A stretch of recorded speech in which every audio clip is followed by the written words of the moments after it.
Hey friends, Mark Holmes here with my number one son. That's right, he is my number one son. He is my favorite son. Well, he's also my only son. But as always, I want to thank you guys for watching the Joe Boo Sports Report. Michael had a video out yesterday talking about when, oh when, will the Dallas Cowboys win a Super Bowl?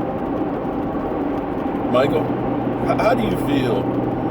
You were around when the Cowboys won their last Super Bowl. You were 5 years old. Do you remember it? Yeah. I was been watching football then. Yeah. I didn't start watching football in the last 10 years. I started watching football. So you don't really know what it's like when the Dallas Cowboys are great, right? I know when New England's great, but that's not the same. Well, take what New England's doing right now. That used to be the Dallas Cowboys when I grew up. You know, there's so many people out there that keep talking about Dallas Cowboy fans are bandwagons. Man, there is no bandwagon. We have not been, and some people have given me flack because right now, if you just take the last 20 years and lump all of the Dallas Cowboys with everybody else, I'm sorry. We're nothing special over the last 20 years. 20 years and beyond, best franchise in football. So if you look at it from that logic, you know, somebody went through and they literally said, you know, how dare you? The Dallas Cowboys are the greatest franchise in football. I mean, we're the most richest franchise. Well, yeah, we're definitely the most famous right now. Don't get me wrong. Believe me, I remember every single Super Bowl that the Cowboys won. Okay, I was a Cowboy fan before they won a Super Bowl, so I'm not a bandwagon fan. But over the last 20-some plus years, there's been no bandwagon to be on. So enough with this bandwagon crap that I keep hearing. You know, there's 32 teams, and most of them are all clustered in the same areas. So all of these places that don't have football teams, like North Dakota, South Dakota, Iowa, Oregon, you know, all these places, so are they supposed to not be football fans? Because they don't have a hometown team? Come on, get real with that crap. You love whoever you love, okay? And if you are a Dallas Cowboy, how easy is it to be a Dallas Cowboy fan here? That's easy. Well, we still get a lot of Redskins that give you the fingers. But when last time I seen a Redskin? Well, yeah, that's because the Redskins suck too. After we lost, we had the losing season. But all you guys that keep talking about, you know, real Cowboy fans can't be any place but Dallas. Try showing your love for the Cowboys in Philadelphia right now. You are risking life and limb. And another thing that bugs the crap out of me is, listen, I try to live my life positive. I learned a lesson, and this is going to sound like the old man speak and everything else, okay? This is truly going to. So you can feel free to turn this off, but this is one of those stories of life that changed everything in my outlook on life. I was burned in an apartment fire. We were stripping cabinets. There was a gas leak. Excuse me, it wasn't a gas leak. It was the old stoves, the pilot lights didn't cut off completely. And they were like stoves from the 50s. You know, we reached underneath the stove, turned it off, but they didn't turn off completely. And we were stripping cabinets. I'll never forget the sound, that roar as the flames, and seeing those flames just right across the counter. My instinct was, get the heck out. And I got out, and I realized that some of the stripper had gotten, of course, on my pants, and my pants legs were burning. So I grabbed the doormat, put out the fire, knocked on the doors. Hey, there's a fire in the building. Everybody get out. I went across the street, because there was only payphones back then, called the fire department, called the general contractor I was working for, and waited for the fire department. And while I'm standing out there, the guy I was working with was just like, dude, take a look at your leg. And my pants leg was gone. And I'm looking at my leg that's now burned severely. Because I looked at my fingers, because my fingertips were blistered. I was like, oh crap. I need to go put some Band-Aids on this. I need to go home and get this fixed. Not realizing that my leg was burnt. And as I'm looking at my leg, the skin literally just pulled off of my leg.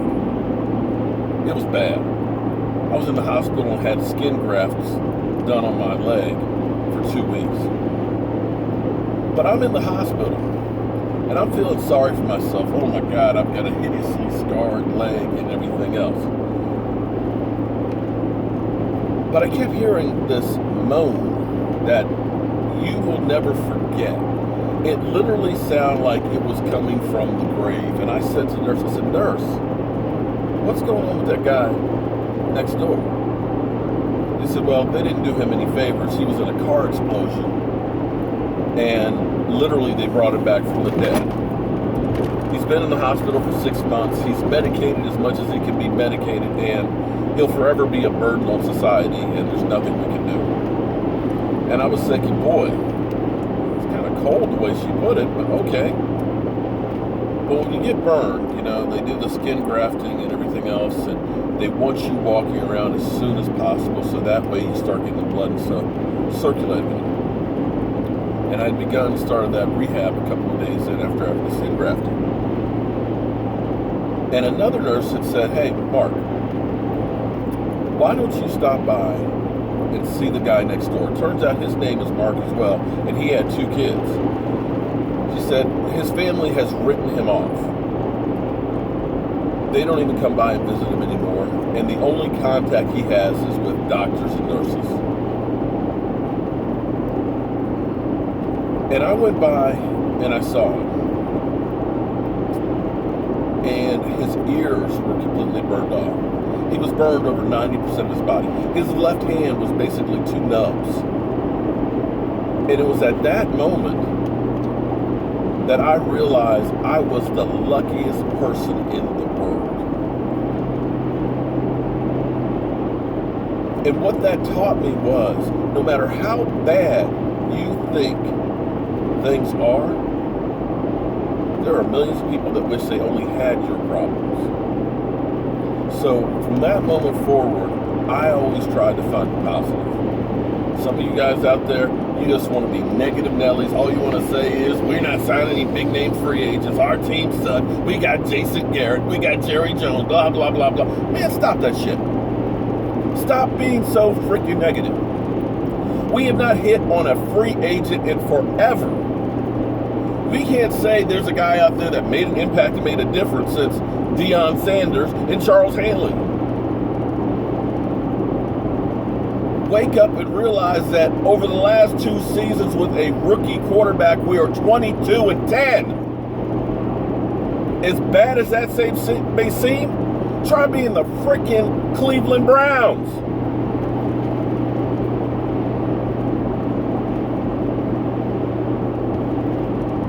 I, for one, am not going to sit around and trash the team until there's a reason to trash them. We haven't even gotten to the draft. And I'll give you one other story, too, as you guys go through and talk about our free agents and the guys that we have. I remember the first draft that I went to in 2013.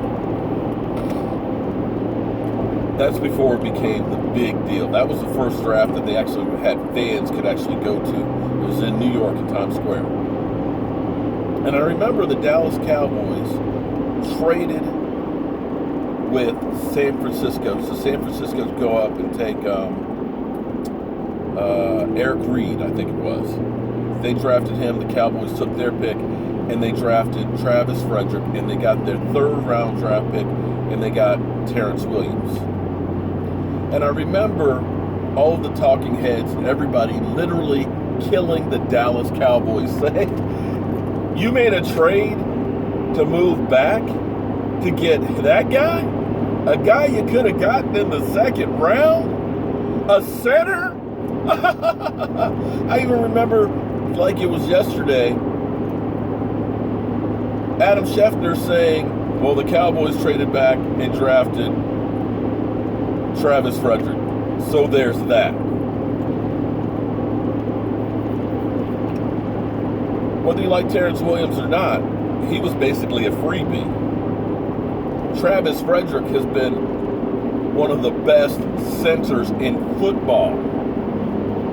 But at the time, everybody said, what the F are you doing, Cowboys? We need a new general manager. You're stupid. You suck. I can dare say that it was one of the best moves that they ever made. So stop with all the negativity. Michael, I have hope that you're going to see the Dallas Cowboys in the Super Bowl. No, I do. And I can guarantee, I will tell you this. When they do, I'm going to make sure that your butt is going to be there with me and Joe Boo in the stadium. So, guys, there's some words to live by. As always, I'm Mark Holmes. It's Michael Anthony. Michael Anthony Fitness. And he's doing his thing, and I hope you're doing yours. And we'll see you guys soon.